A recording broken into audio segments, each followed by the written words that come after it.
দর্শকবৃন্দ দর্শকবৃন্দ, আপনাদের সবাইকে 24 ডিজিটাল নিউজের পক্ষ থেকে সাম্প্রতিক ভাবনা প্রোগ্রামে দক্ষিণ এশিয়ায় বাংলাদেশ, নেপাল, শ্রীলঙ্কা সহ ভারতের জেনজি আন্দোলন এবং সেই আন্দোলন সাকসেস হচ্ছে এর কারণ দক্ষিণ এশিয়ার ভূ রাজনীতিতে, বিশেষ করে ক্ষমতার সাথে সেই জেনজি জেনারেশনের বড় ধরনের একটা গ্যাপ কি রয়ে গেছে এবং তাদের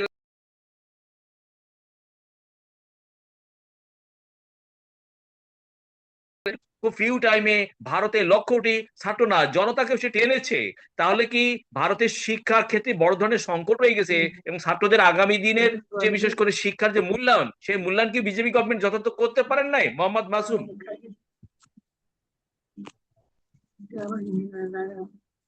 আপনার বক্তব্য উপস্থাপন করুন মাসুম ভাই।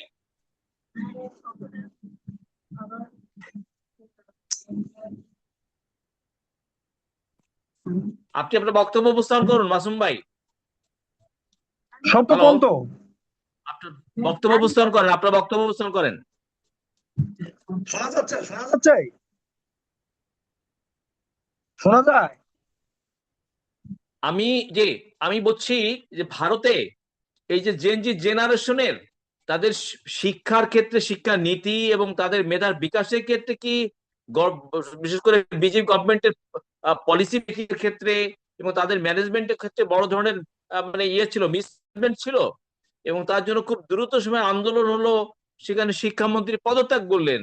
এই জায়গাতে আপনি দূর থেকে বিষয়টাকে কিভাবে দেখছেন এবং আন্দোলনের ফসল তো দেখছেন, শিক্ষামন্ত্রী পদত্যাগ করছেন, তাদের উপরে মামলা নির্যাতন যেটা হচ্ছে সেটাও ক্ষতিপূরণ দিবে পাশা এবং বিশেষ করে শিক্ষা ব্যবস্থাকে ঢেলে সাজানোর জন্য বিজেপি গভর্নমেন্ট একটা বার্তা দিয়েছে। এই বিষয়টাকে আপনি কিভাবে দেখছেন? পাশাপাশি দক্ষিণ এশিয়ার বাংলাদেশ, ভারত, সাচি নেপাল, ভাই, বাংলাদেশ, নেপাল, শ্রীলঙ্কা জেনজি সাচি ভাই সাকসেস আছেন হয়েছে। নাকি? তাহলে আগামী দিনের রাজনীতির ভাগ্য বিধাতা কি জেনজি জেনারেশন হচ্ছে সাবকন্টিনেন্টে? মোহাম্মদ মাসুম, হ্যালো।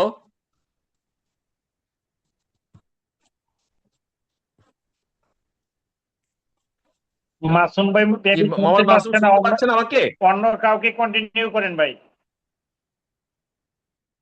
আচ্ছা, আমি এ এরপরে অ্যাডভোকেট পাচ্ছি জাহিদুল ইসলাম, আমি আপনাকে পাচ্ছি। আপনি একটু ভিডিওটা ক্লিয়ার করে নেন। জি, আপনাকে শুভেচ্ছা অভিনন্দন জানাচ্ছি জাহিদুল ইসলাম।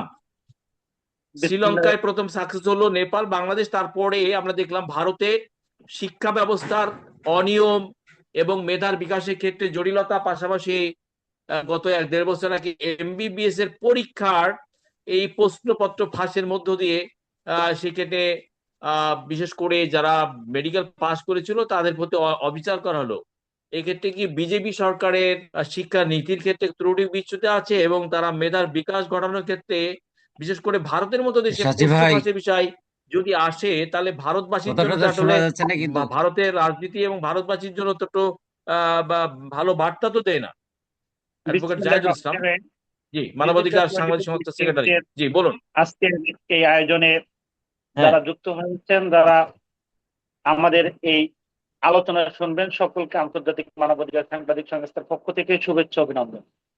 ভারতে জেনজির আন্দোলন মূলত শিক্ষা ব্যবস্থার সংস্কার ও প্রশ্নপত্র ফাঁসের প্রতিবাদের সকল সমাপ্তির মধ্য দিয়ে স্থগিত বা প্রত্যাহার করা হয়েছে।